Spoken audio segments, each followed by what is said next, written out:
Hello viewers, welcome to my art channel K art and craft. আবারও ফিরে আসলাম নতুন video নিয়ে। আজকে আঁকবো শহরের বন্যার দৃশ্য এবং এটা ওয়ান পয়েন্ট পার্সপেক্টিভ দিয়ে আঁকবো। কীভাবে সহজে ওয়ান পয়েন্ট পার্সপেক্টিভ দিয়ে একটা বন্যার দৃশ্য আঁকা যায় সেটাই দেখাবো। এটাতে শুধু ড্রয়িং পার্টটা দেখাবো, পরবর্তী অংশে কালার পার্টটা দেখাবো। চলো শুরু করি আজকের ড্রয়িং। পেন্সিল এবং স্কেল নিলাম।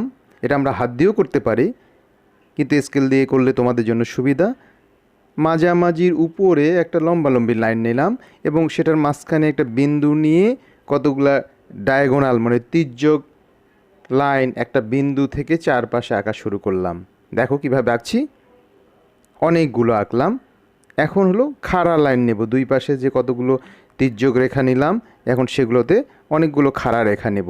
সেগুলোই কিন্তু বিভিন্ন বিল্ডিংয়ের পার্ট হয়ে যাবে। অনেকগুলো খাড়া লাইন দিচ্ছি, এই যে অনেকগুলো খাড়া লাইন দিলাম। দেখো দুই পাশে অনেকগুলো মনে হয় ধীরে ধীরে দূরে চলে যাচ্ছে। এবং একটা বিল্ডিং থেকে আরেকটা বিল্ডিংয়ের যে মাঝখানে গলি থাকে সেই গলিগুলো দেখানোর জন্য একটু পার্ট দিলাম।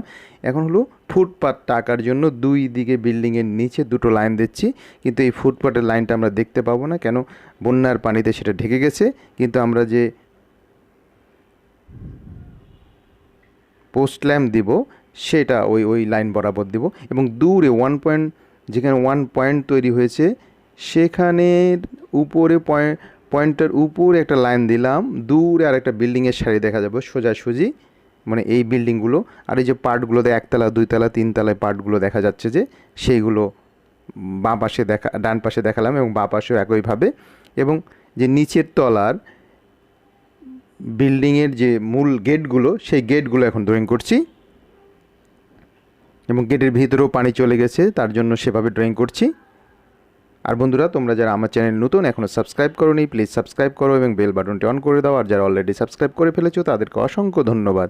এই ভিডিওর ডিসক্রিপশন বক্সে এমন অনেকগুলো ভিডিওর লিঙ্ক পাবে যেগুলো তোমরা দেখে নিতে পারো, তোমাদের কাজে লাগবে। আর অবশ্যই ভিডিওটা শেষ পর্যন্ত দেখো, তাহলে বুঝতে পারবে কিভাবে পার্সপেক্টিভ গুরুত্বপূর্ণ ছবি আঁকার জন্য এবং ওয়ান পয়েন্ট পার্সপেক্টিভ দিয়ে কিভাবে একটা শহরের বন্যার দৃশ্য সহজে আঁকা যায় সেটাই তোমরা দেখতে পাবে।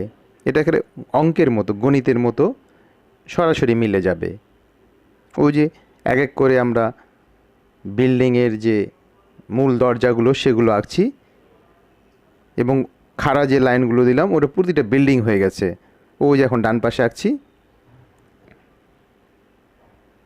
ও এ পাশে হলো দরজার যে লাইনটা সেই লাইনটা দেওয়া হয়নি, ওইখান থেকে নিচ পর্যন্ত দরজা আমরা আঁকবো। এই দরজা একের পর এক আঁকছি।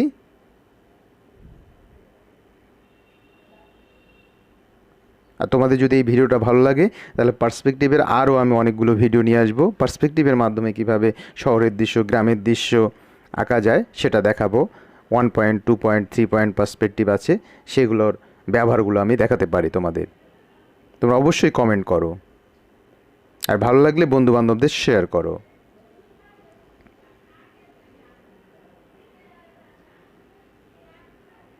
যেমন দোতলাটা আঁকছি ডান পাশে, ও যে এবং এখানে তিনতলার উপরে যে কার্নিশটা মানে ছাদের কার্নিশটা সেটা আঁকছি।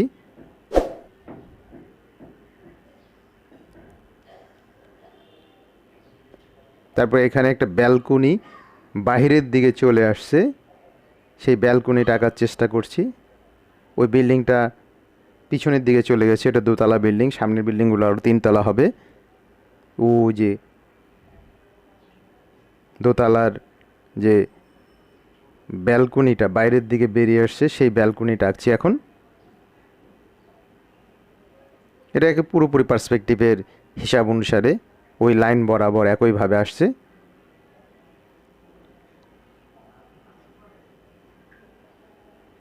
একের পর আঁকতে আছি।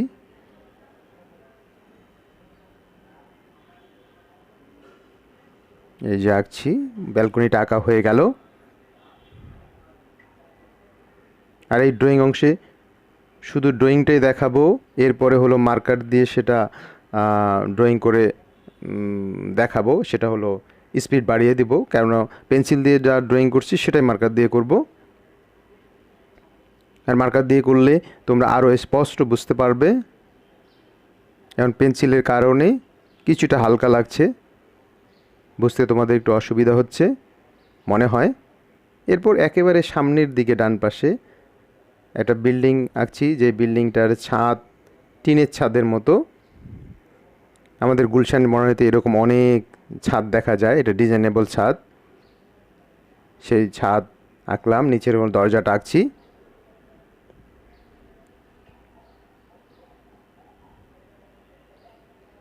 আশা করি তোমাদের ভালো লাগবে, শেষ পর্যন্ত দেখো।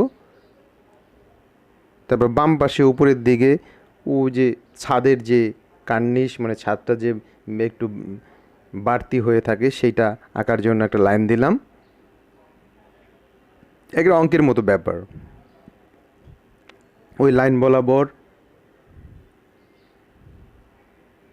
কিছু খাড়া লাইন দিলেই সেটা বিল্ডিং হয়ে যাবে। এখন দূরে যে ওয়ান পয়েন্টটা তৈরি হয়েছিল সেই পয়েন্টটা মুছলাম, ওইখানে একটা বিল্ডিংয়ের সারি দেব। মানে দুই রাস্তাটা সরাসরি সামনের দিকে গিয়ে রাস্তাটা দুই পাশে চলে যাবে এবং ওই পাশে একটা বিল্ডিংয়ের সারি থাকবে, সেটা অনেক ছোট হবে। এখন আরও কতগুলো লাইন দিচ্ছি রাস্তাটা বরাবর, এখানে হলো গাড়ি বা মানুষ যাবে সেই লাইনগুলো তৈরি করছি।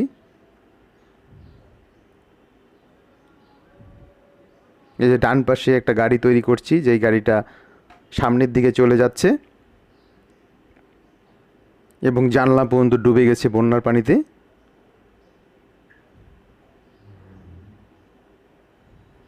দেখো সেই লাইন বরাবর কিভাবে গাড়িটা হয়ে যাচ্ছে। এই যে এখন জানলা আঁকছি, এটা কিন্তু পার্সপেক্টিভের সূত্রে অনেক সহজে হয়ে যাচ্ছে। ওই যে লাইন যে দিয়েছি ওই লাইনও একইভাবে এখন পিছনে আরেকটা গাড়ি আঁকছি।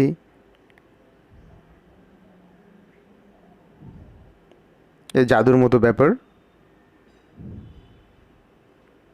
পার্সপেক্টিভটা একটু বুঝলে একটু একটু কঠিন কঠিন লাগে, কিন্তু একবার বুঝলে মাথায় ঢুকলে একের পার্সপেক্টিভটা অনেক সহজ। এবং এই পার্সপেক্টিভের মাধ্যমে ড্রয়িং করা যে কি মজাদার, তোমরা করলেই বুঝতে পারবে। এই যে দ্বিতীয় গাড়ি হয়ে গেল, পিছনের গাড়ির ছাদটা মনে হয় একটু চিকন চিকন লাগছে, তাই পার্সপেক্টিভের লাইনটা ঠিক মতো দিলাম। এই দ্বিতীয় গাড়িটাও হয়ে গেল। এখন বাম পাশে আবার দুটো গাড়ি আঁকবো, যেই গাড়ি দুটো সামনের দিকে আসছে, মানে সামনের দিকে মুখ। দেখো ওই যে লাইন বরাবর একইভাবে আঁকছি। এই তো হয়ে গেল, চাকা পর্যন্ত ডুবে গেছে। আরেকটা গাড়ি এখানে এই লাইন বরাবর, এটাও সামনের দিকে আসছে।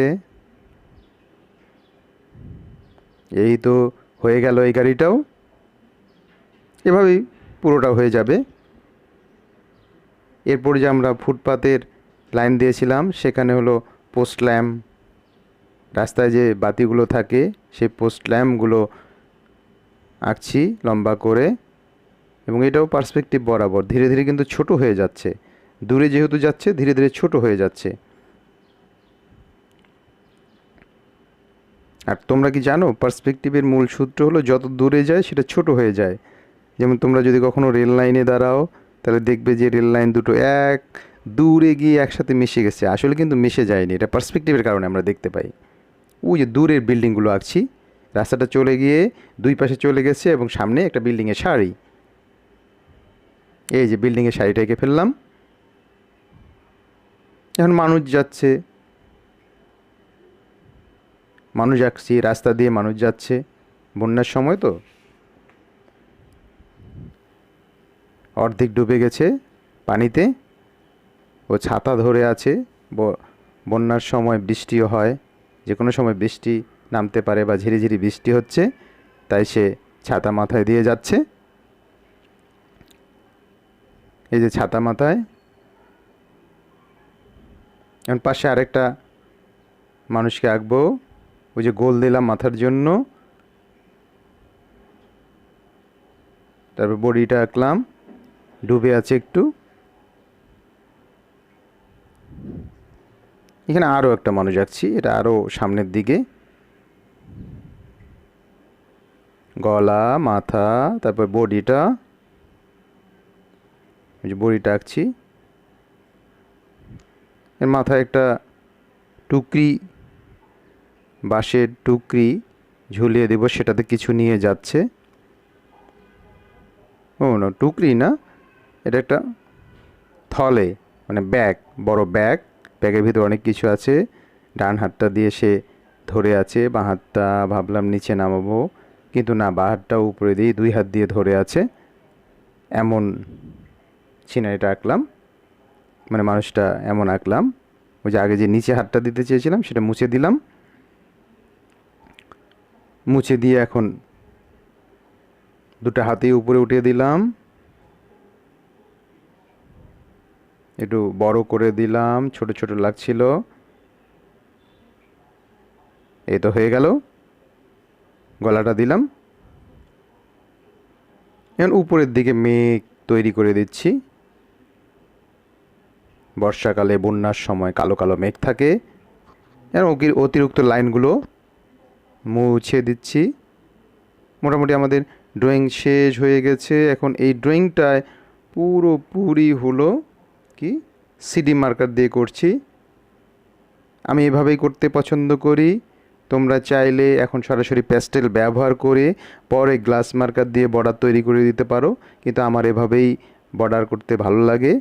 তাহলে যেহেতু পুরো ড্রয়িংটা দেখা যায়, এতে ভালো হয় ড্রয়িং করতে।